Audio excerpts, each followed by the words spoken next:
اور ہم چاہتے ہیں کہ ہمارا ملک پھلے پھولے اور ہم اپنی نارمل لائف میں گزار سکیں. تو اس تمام کے لیے جو ہے وہ یہ ایک ہی حل ہے کہ ہم ویکسین لگوائیں گے. ڈسپلن ہم اس طرح سے ہو نہیں سکتے کہ ہم سارا وقت ماسک پہنے رہیں اور یہ سارے لوگ کر لیں تو پھر ہمیں ضرورت ہی نہیں ہوگی, لیکن ایسا ہو نہیں سکتا, یہ ہیومنلی پاسبل نہیں ہے. ہم تھوڑے سے اس معاملے میں اتنے والنٹیئر نہیں کر رہے.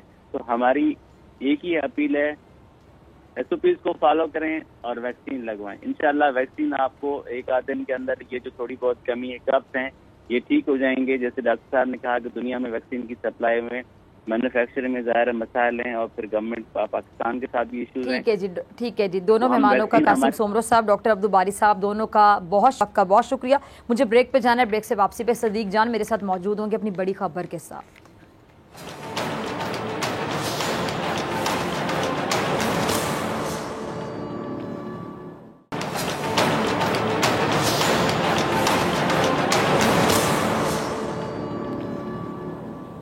ویلکم بیک ناظرین, صدیق جان اپنی بڑی خبر کے ساتھ موجود ہیں. جی صدیق, آج کی بڑی خبر.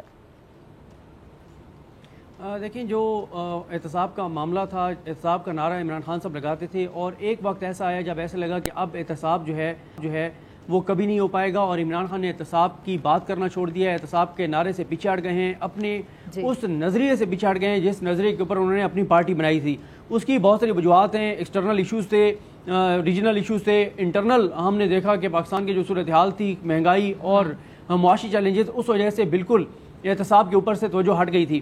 لیکن اب ایک نئے پلان کے ساتھ, ایک نئے منصوبے کے ساتھ پرائم منسٹر پاکستان عمران خان صاحب احتساب کے معاملے میں سامنے آ رہے ہیں, اور اب آپ دیکھیں گے کہ ایک بار پھر آپ کو بڑی بڑی پیشیاں, طلبیاں اور سماعتیں آپ کو نظر آئیں گی, اور کوئی بعید نہیں ہے کہ چند بڑی گرفتاریاں بھی ہو جائیں.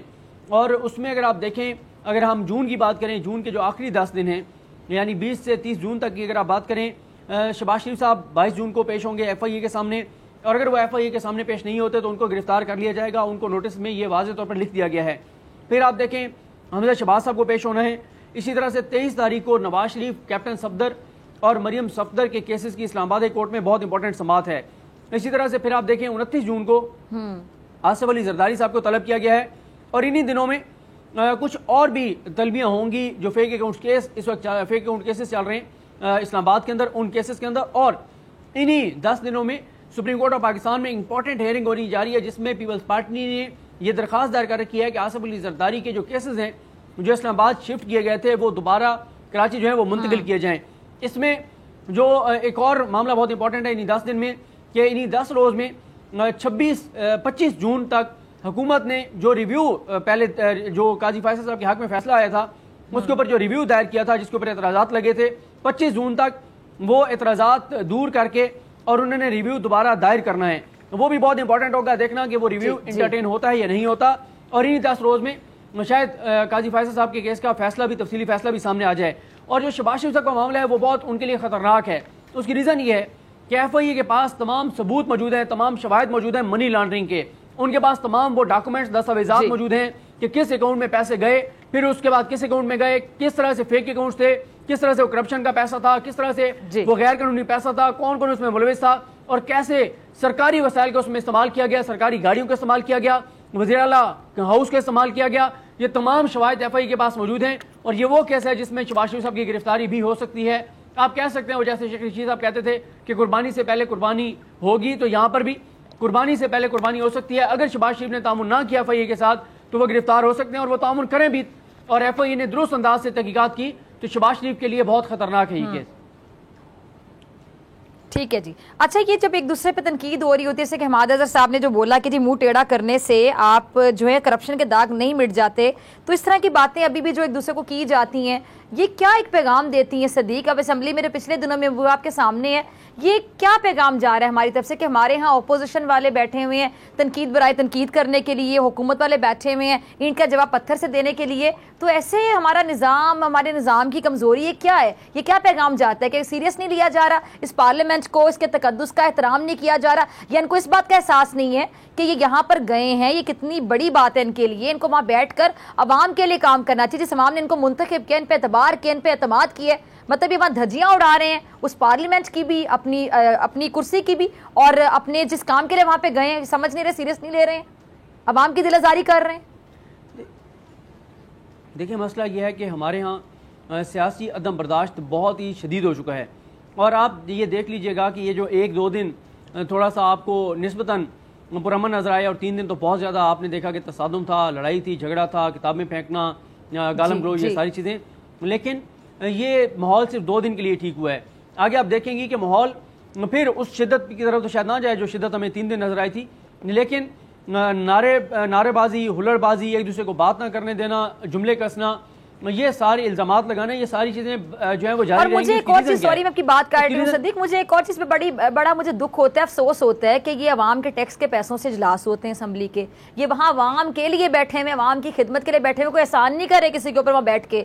جب یہ وہاں جاتے ہیں تو وہاں پہ جو عوام کے ٹیکس کے پیسوں کا اجلاس ہوتا ہے اس کو اس طرح مذاق کی نظر کر کے آ جاتے ہیں. اور مطلب کسی کی بات اگر کسی کو پسند نہیں آ رہی، کوئی کسی کو سر متھے سے دکھ رہا ہے، کسی کو کسی کی شکل نہیں پسند ہے، تو واک آؤٹ کر دیا جاتا ہے. جی مطلب کیوں؟ جی بالکل آپ درست کہہ رہی ہیں، لیکن کیونکہ دیکھیں جب یہ عمران خان صاحب اقتدار میں آئے تب سے اپوزیشن نے کہا تھا، خاص طور پر مسلم لیگ نون نے اور مولانا فضل الرحمان نے، کہ ہم اس کو نہیں مانتے، عمران خان کو، ہم اس اسمبلی کو نہیں مانتے. اور وہ تو کہتے تھے کہ ہمیں حلف بھی نہیں اٹھانے چاہیے، ہمیں اس اسمبلی کا حصہ نہیں بننا چاہیے. لیکن بعد میں انہوں نے حلف اٹھا لیے. اب وہ نہیں چاہتے، نون لیگ اور مولانا فضل الرحمان نہیں چاہتے. نون لیگ میں شہباز شریف کیمپ یہ ضرور چاہتا ہے کہ اسمبلی چلے، اور شہباز شریف صاحب نے تو بہت بڑی بات کر دی کہ مجھے تو پاکستان کی بہتری کے لیے، اس ایوان کو چلانے کے لیے کسی کے گھٹنے بھی پکڑنے پڑے تو میں پکڑنے کو تیار ہوں. اس سے پہلے وہ کہہ چکے ہیں کہ مجھے پاکستان کی خاطر نواز شریف کے پاؤں بھی پکڑنے پڑے تو میں تیار ہوں. شہباز شریف چاہتے ہیں کہ مفاہمت ہو، شہباز شریف چاہتے ہیں کہ اسمبلی چلے، شہباز شریف چاہتے ہیں کہ یہ سیاسی تلخیاں کم ہوں. لیکن دوسری طرف اس معاملے میں عمران خان صاحب نہیں چاہتے کہ وہ شہباز شریف کے ساتھ بیٹھیں. دیکھیں یہ اب معاملات اس سے آگے نکل گئے ہوئے ہیں. ابھی دیکھیں نا، آگے انہوں نے 2 الیکشن کمیشن ممبران کی تقرری کرنی ہے، اس کے اوپر حکومت اور اپوزیشن نے بیٹھنا ہے، پرائم منسٹر نے اور اپوزیشن لیڈر نے مشاورت کرنی ہے، اس کے اوپر بھی آپ دیکھیں گے بڑے اختلافات سامنے آئیں گے. عمران خان صاحب کسی طور بھی شہباز شریف کے ساتھ نہیں بیٹھنا چاہتے، لیکن شہباز شریف چاہتے ہیں کہ عمران خان ان کے ساتھ بیٹھیں، اسمبلی کو چلانے کے لیے جو شہباز شریف کردار ادا کر سکتے ہیں وہ کردار ادا کریں، جو اس سیاسی تلخی کو، اس سیاسی جو عدم برداشت ہے اس کو کم کرنے کے لیے جو شہباز شریف کردار ادا کر سکتے ہیں وہ کریں. لیکن عمران خان صاحب ظاہر ہے ان کے ساتھ بات کرنے کو بالکل تیار نہیں ہے. اور نون لیگ کے اندر جو مریم صاحبہ کا کیمپ ہے وہ بھی نہیں چاہتے کہ اسمبلی چلے، وہ بھی چاہتے ہیں کہ دنگا فساد ہو، انتشار ہو، لڑائی ہو، جھگڑا ہو، اسی طرح سے چیزیں جو ہیں وہ بگڑی رہیں. کیونکہ نواز شریف صاحب اور مریم نواز صاحبہ یہ سمجھتے ہیں کہ اگر وہ نہیں ہے تو پھر کچھ بھی نہ رہے، پھر سسٹم لپیٹ دیا جائے، نہ یہ اسمبلیاں چلیں، نہ پاکستان چلے، نہ ادارے آگے جائیں، نہ لوگوں کو ریلیف ملے، اور ہر وقت انتشار، بدامنی اور یہ سارے معاملات ہوں. تو اب دیکھتے ہیں کہ شہباز شریف اپنی ان کوششوں میں کس حد تک کامیاب ہوتے ہیں. حکومت کو بھی اس طرح بڑھنا ہوگا کہ سیاسی عدم برداشت کو کم کریں، کیونکہ آج آپ نے دیکھ لیا بلوچستان میں کیا ہوا، اور بھی ہر جگہ پہ سیاسی تلخی بڑھتی جا رہی ہے، عدم برداشت بڑھتی چلی جا رہی ہے.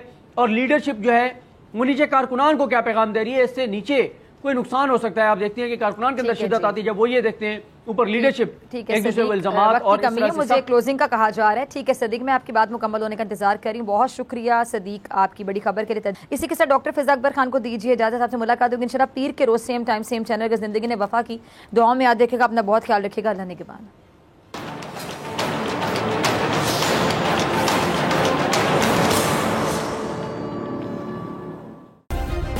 سبسکرائب کریں اور بیل دبائیں تاکہ کوئی خبر رہ نہ جائے.